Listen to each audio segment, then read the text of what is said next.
Welcome to Screenshots. I'm joined once again by my co-host Juan Araya. Juan, what do you have for us today? Well, we're gonna have the Long Island recap for the women's and the men's draw. A lot of upsets in the women's side, not in the men's side. And a lot of rain. And a lot of rain. Then we're gonna talk a little bit about equipment and when we should switch paddles and how often the pros switch paddles and shoes and all that stuff. And then we have Roxy coming for an interview with you. Roxy Anika, the number 3 player in the country. Yes. Okay, we'll be right back with the Long Island wrap-up.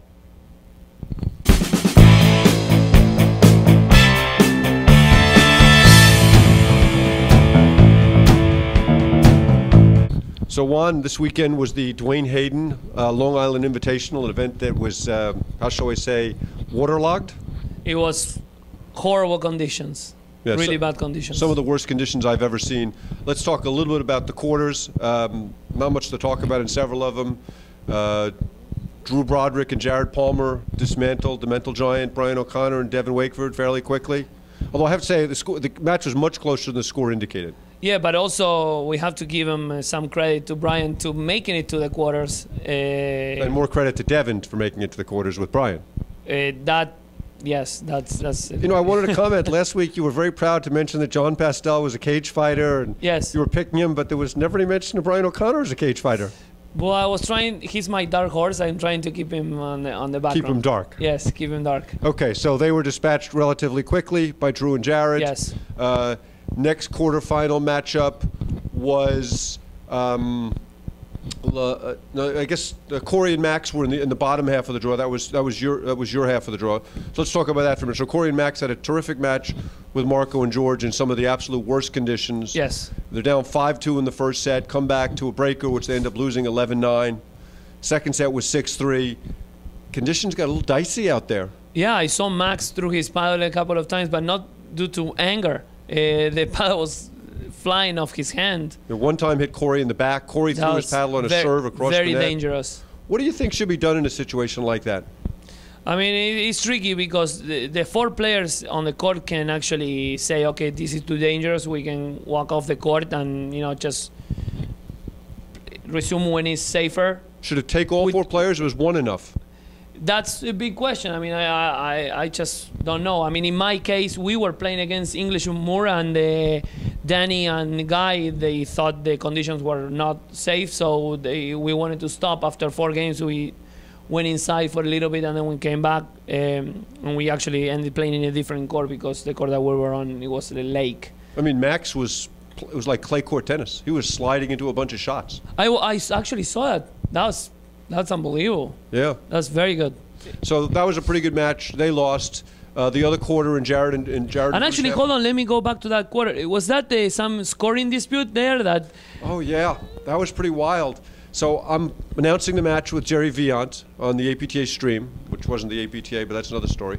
And Max is serving at 3-4 in the second set, loses serve in a long, hard-fought game. Marco's now serving 5-3. Jerry and I are calling the match point. He holds serve. And at 6-3, they switch sides. As if the match is still going on, they think it's 5-2. And then Corey goes to serve, and Jerry and I are utterly confused, which is not a new situation for us, but in this case was unusual. And they break Corey to win the set 7-3. So the scores of that match were 7-6, 7-3, which was kind of wild. And Marco apparently had the score right. Actually, it would have been 7-2 or 7-3. Oh, 7-3 actually. 7-3, yeah. Yes. So that was pretty weird. Wow, that's first time I heard. Imagine coming back from winning a match if you'd lost match point and then came back and won afterwards. I mean, that could have happened easily. Easily. Wow, that's crazy. Kind of amazing. Yeah. So then the other 2 quarters that were in the tournament were mine against English Moore, and we won 6-3, 6-love. Like I said, the first 4 games were brutal. I mean, we were serving and hitting each other off the bounce. It was impossible to get out of the way of the ball. It was skidding so much. And then we came back on the court. We changed courts to a better court. The court played more on regular conditions, even though it was still pouring rain. And we won pretty handily, 6-3, 6-love. And then the other quarter, Sebi and Mick against Sebi and Patricio Mistrano and Jeff Morneau. That Patricio Mistrano beat Caldwell and Pastel in the round of 16. I actually called Caldwell and Pastel to win that match, but Jeff and Patricio pulled the win there. So Jeff is one of the most underrated players in the game these days. No, I think he's an amazing player. I think he actually is a great player, but I thought Caldwell on that weather was going to be more dangerous, so didn't seem to be the case. So Sebi and Sebastian Bredberg and Mick Ordoya play. Patricio and Jeff Morneau, and they won 6-love in the third, I think. Yeah, 6-love in the third. Yeah, I mean, that doesn't surprise me. It was could have gone either way. But So that brings us to the semis. And one of the interesting things, I guess, you guys played your match at Nassau. You guys played at Huntington. Which court did you start it out with English Moore on court 2 and move to court 3? Court 1. Court 1. Yeah, there were several courts there that were unplayable, courts 1 and 2. It was interesting because your semifinal match, which was not a thing of beauty, there were lots of breaks of serves. I mean, the second set started with 8 consecutive breaks of serve. Well, I actually think that we never held serve. Right, you guys were 0 for 8 on serve. Yeah. George was the only one that served with any degree of effectiveness at all. George served very well. George served very well. In my case, and that's something that, I mean, we can talk later in the equipment section. I got affected. For some reason, my paddle lost the grid, and I couldn't serve. The ball was skidding off my paddle and going straight to the ground. It was very hard. Okay, so we'll get to that. We're going to talk about that in a little bit. Other semifinal was Sebastian and Mick against Drew and Jared. Again, brutal conditions. Scores were, I guess, 3 and 3, relatively competitive. They just couldn't quite get over the hump. There was some talk before the semifinals about postponing the semis and finals till the next day. Yes. Probably would have been a good decision in retrospect. Yeah, but I mean, Leonard, he had a flight early morning, which he would have changed, he told me. But, I mean, I didn't know when I was at the clubhouse, I was told that the matches were going to be postponed. And then when I got to the hut, they were saying that we were playing. So it's fine. I mean, the conditions affected all the players, some players more than others. I mean, I think that... George Wilkinson did a tremendous job of playing in the rain. He was really hitting his forehand. He was the key factor in their quarterfinal win. Yeah. He served great the semifinal win over you. Yeah. Okay, so next day we come out. The finals are postponed until Sunday. Beautiful day, a little cold. George and Marco come out with a game plan of hitting a lot of hard balls into Jared's corner, making him move. And you could just see Jared's level improve as the match went on. And George and Marco did a terrible job of adjusting. They never went to plan B. Never even went to plan A2. They just never did anything differently. Jared got better and better. The first set went fast, 6-1. Second set, they got up an early break, but then Drew and Jared just got a hold of it and won the last 5 games, and you never really felt like they were threatened at all. I didn't watch a match, but, you know, I mean, the moment the final got scheduled to be played on Sunday, I knew that it was going to be tough for Marco and George. It's a tough matchup for them. They don't like that style. You know, Drew and Jared can slow it down, and, you know, they're very good players. I don't think that Marco and George, as of today, don't have the patience nor the shots to hurt Jared and Drew. You really felt that as the points went on, ultimately, George and Marco would make a mistake, a mental mistake, a physical mistake, and that's how it ultimately played out. Because honestly, Drew and Jared didn't do much to hurt them. They just didn't beat themselves, and Marco and George beat themselves. But that's the way they play. And let's talk about that a little bit, because Drew Broderick has been one of the best players in the country for the last 3 or 4 years. Tremendous talent, clearly the most disciplined player in the game. But I would suggest that in order to take the next step, if he's going to beat Durant Parsons, he can't play that style. And I don't think you can change that style. Drew can be aggressive.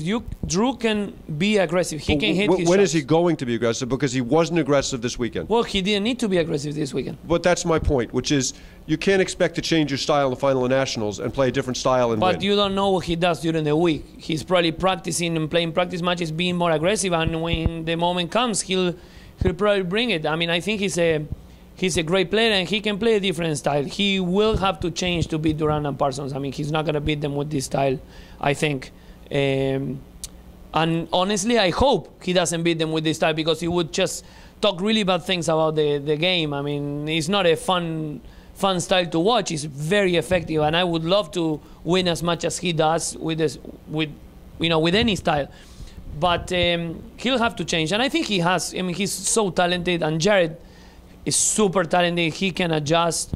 I know Jared can play more aggressive because I practice with him a lot, and he plays very differently than how he plays when he plays with Drew. So I think that they can give, like I said before, Durant and Parsons a headache. Can they beat them? I don't know. I mean, we always go back to the same. It's hard not to pick Durant and Parsons to win any matches. I mean, it's hard. But well, the last 3 times Drew's played them, it's been something of a train wreck. But he didn't play them with Jared. No, he hasn't played. I haven't played him with Jared. The 4 times with Chris. So we're not talking about the same team. Jared does certain things better than Chris, certain things not as well as Chris.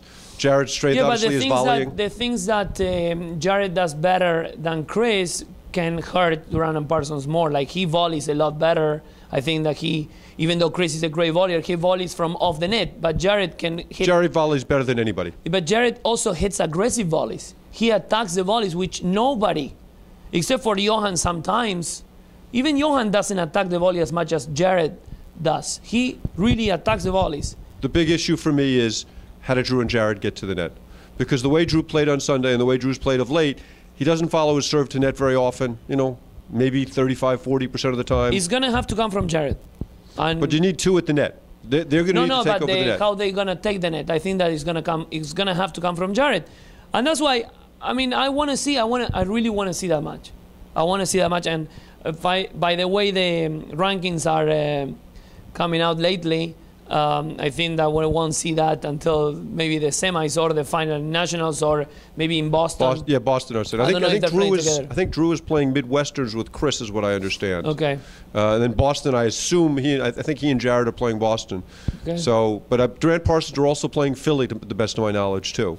Okay. So it could be Boston, could be Philadelphia. Okay. But I do agree with you completely. Is that the fun style of play which we've seen evolve over the last few years. I mean, things really shifted at Long Island, right? Drew and Chris win at Long Island, playing a very slow, patient style.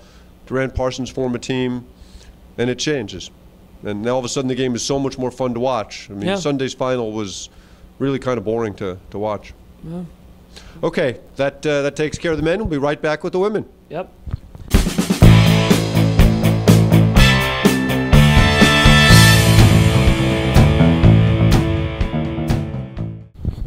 Okay, so let's talk about the women's draw, Juan.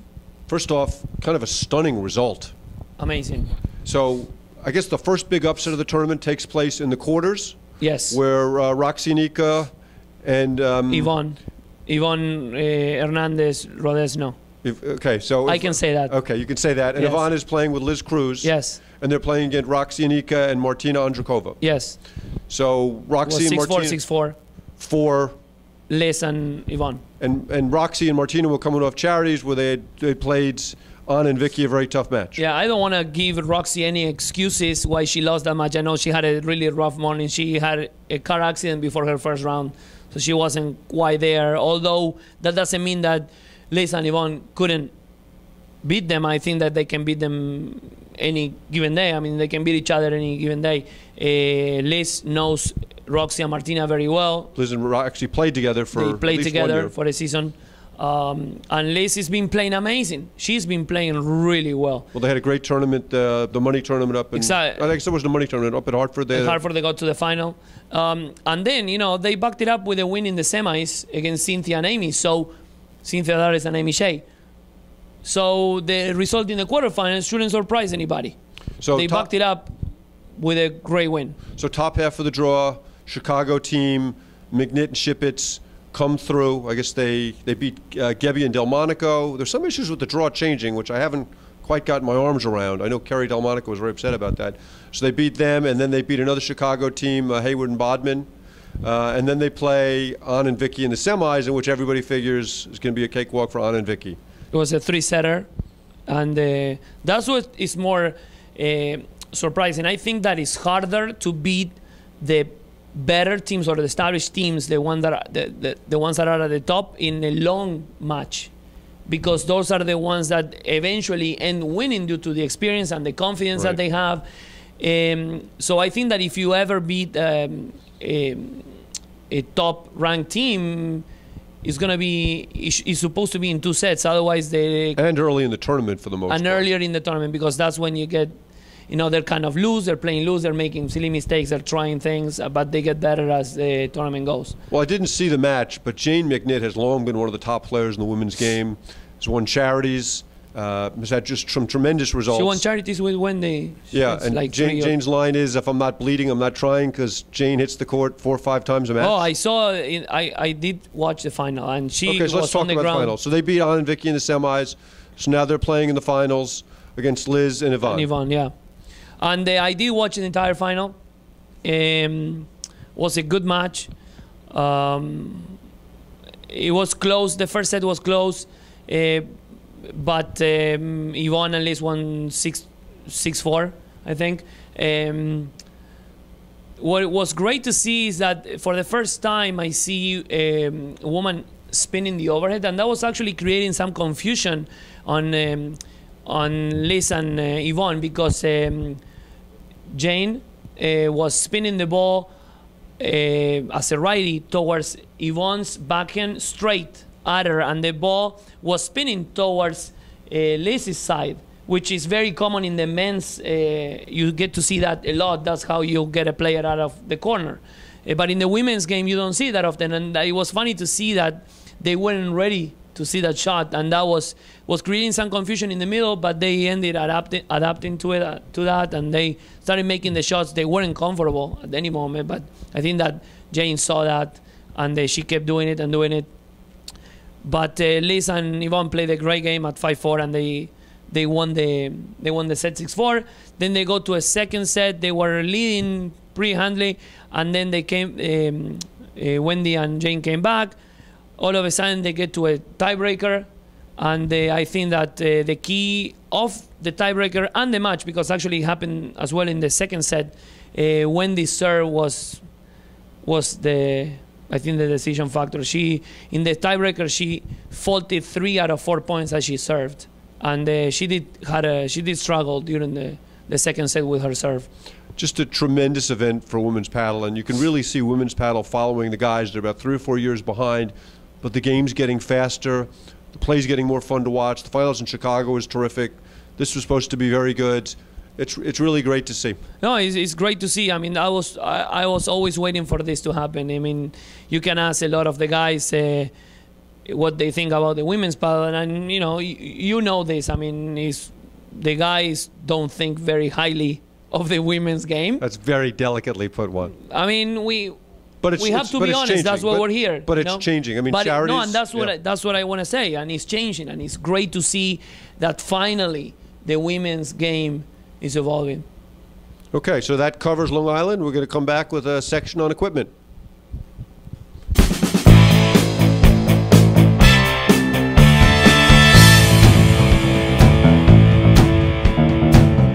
To do a little section for the club players on equipment and playing in bad conditions. So we talked earlier about problems serving in Long Island in the weather. Why don't you elaborate a little bit on that, and let's talk about what the club player or league player can learn from how to play in bad conditions, because all of us have been out in the court, league match, start training. How do you adopt? What do you try and do better? Well, first of all, serving in the rain is very hard, and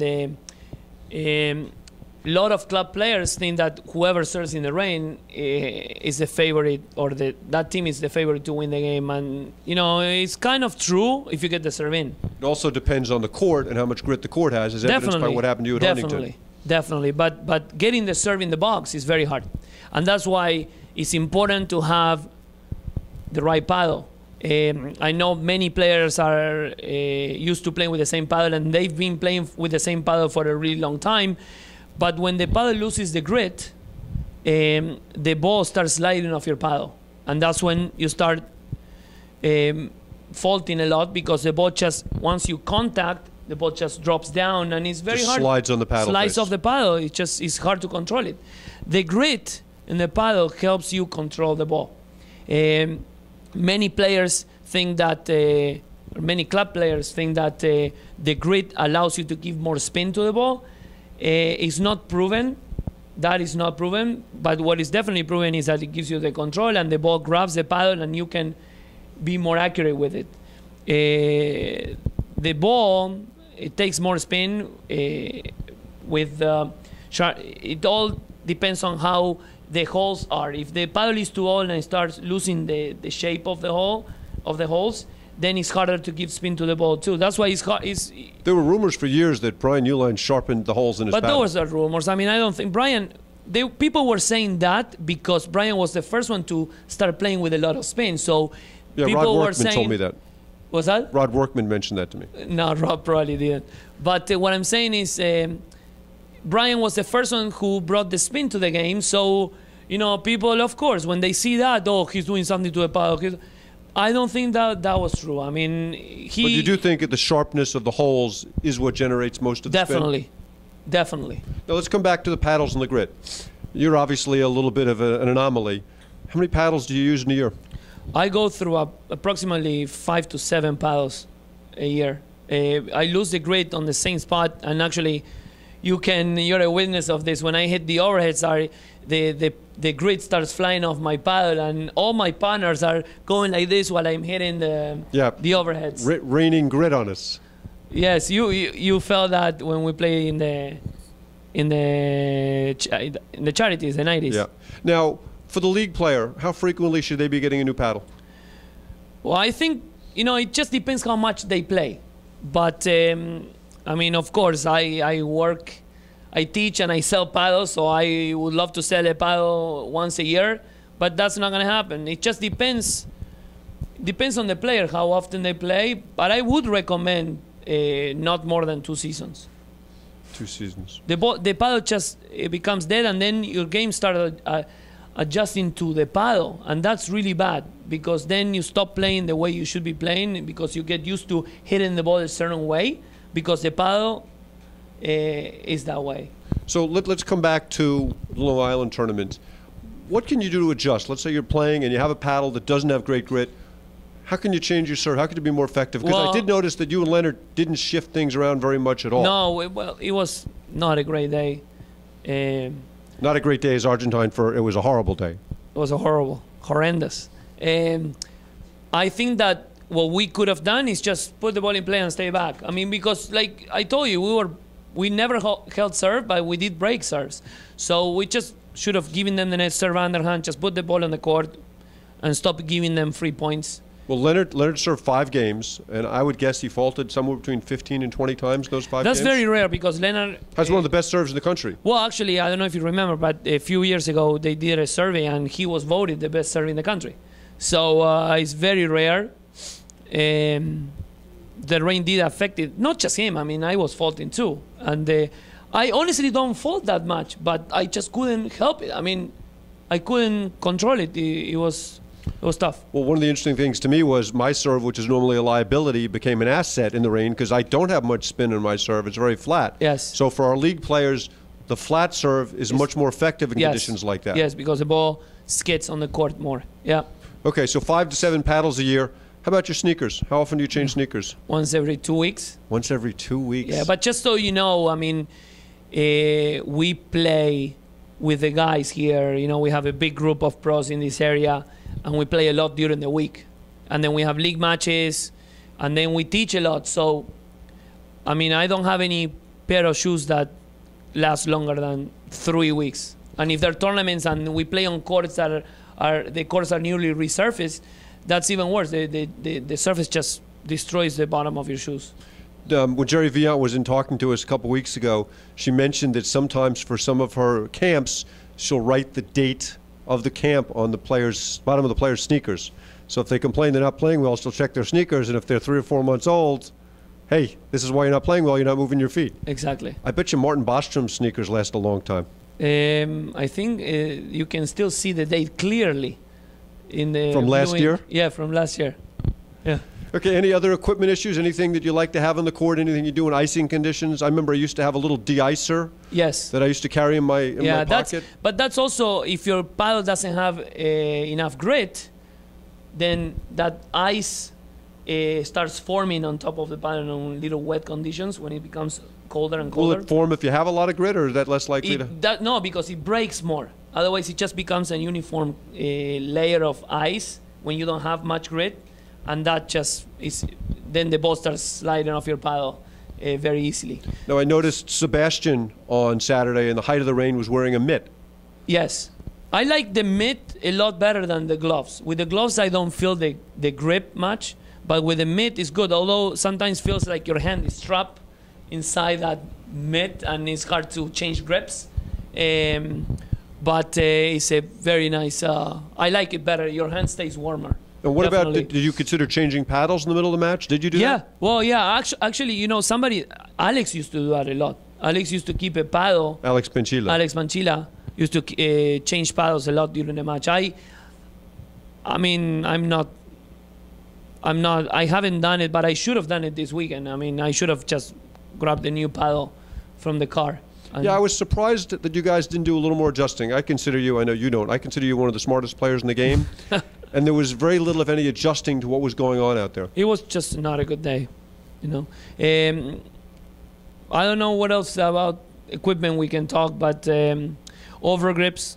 I don't know, for some reason, when I change my overgrip, I change it like for every 2 days or for every match that I have a new overgrip, and I really feel the difference in the paddle. It feels like a new paddle. I know that Max changes overgrip between the first and second sets, and obviously had limited impact, although significant impact on Corey's back. When that was on heavy rain conditions. Yeah, the conditions were brutal. Yes, were very bad. Okay, that wraps up our equipment section. We're going to be right back with an interview for one of the rising young stars in the women's game.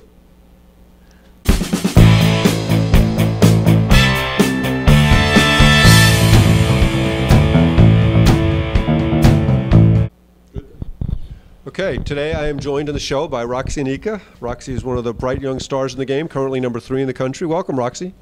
Thank you for having me. So last year was a breakout year for you. You and Martina end up beating Dardis and Shea in the quarters of nationals. You make the semis of nationals. This year you follow it up with a final, I guess, at the Lake Invitational, followed by a final at Chicago Charities. Semis at the Lake Semis at the Lake? Yes. So what do you attribute your kind of breakthrough to? I think practice makes better, you know. So I've been trying to play, you know, the summer league and continue playing throughout the year, and a lot of games besides the tournaments. I think that's a very important thing to have. So when you say games, are you playing practice matches, or are you drilling? You doing both? Both. Usually Martina and I are doing one-on-one because our schedules are not very open. We don't have a lot of times open in the same time, so we're trying to get together when we can and just drill. But when we have a chance, and I think last year was happening more often. This year we just drilling, not so much practice matches. Yeah, I think the drilling is terrific. I don't think enough people do it.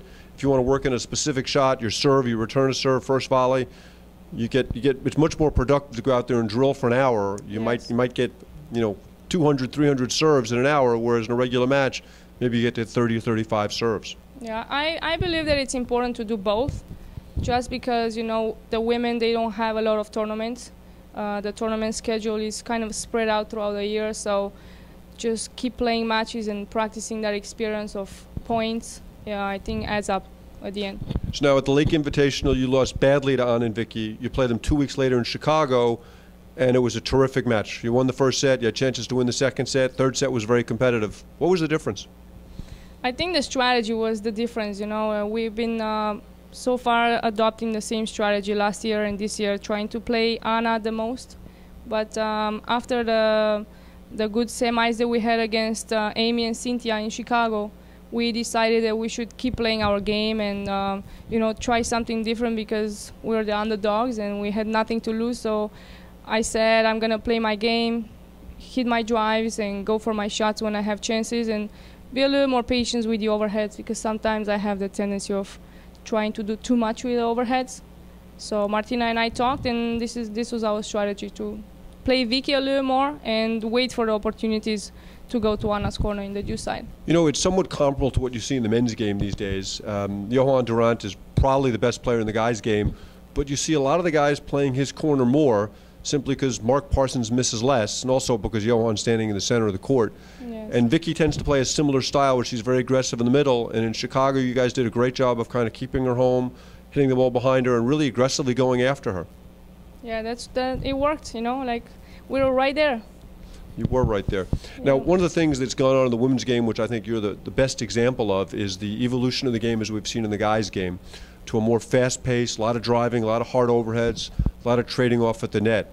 And it's really been a lot of fun to watch you play and watch your game evolve this year. I think it's great for the spectators. You like playing that way? Yes, similar to tennis, I like to be aggressive, and I've been always like to put the ball away, and rather than just staying in long rallies. And I adopted the same style in paddle, even though at the beginning a lot of people were telling me that I played too fast, too aggressive. But I knew that one day I'm gonna get used to hitting the ball hard, and whenever that time came, I knew that I was gonna break through and start a new style, or it's. Now let's talk about that breakthrough, because for me it happened last March. Pittsburgh at Nationals, you have the big win over Dardis and Shea in the quarters, and then 2 weeks later in Mixed Nationals in Greenwich, you and Juan win the Mixed Nationals. That must have been a tremendous boost for your confidence. Yes, there was. There was actually a great opportunity for me to play my style of game. When you have another guy on the other side of the court, lobs and just staying in the point doesn't do it. You have to be a little aggressive and try to attack the other girl on the other side, and it was great for me to practice the style I'm playing. Well, in the finals against Drew Broderick and Lauren Gebbia, you played a virtually flawless match, and I know it was flawless because I didn't see Juan eye roll you once, which is just remarkable. So you must have played perfectly. Yeah, that match he didn't. But the other matches he did? I got few, not a lot, but just few. So what are your plans rest of the season? You guys, Short Hills is the next tournament. What else do you have after that? Yeah, that's all the way in February, so we have a long break. But Juan and I are going to play the Connecticut Mixed on January 3rd at Aspetuck. So that'll be fun going home. Yes, I'm looking forward to that. Okay. Do you want to talk to us a little bit about your new boyfriend? Sure. What do you want to know about my boyfriend? Everything. Everything. It has to be on the video. Yes, I have a new boyfriend, and everything is good so far. Okay. Can't complain. Well, Roxy, thank you very much for joining us in the show. It was terrific having you, and hopefully we'll check in with you later in the season. Thank you, Mark. I appreciate it.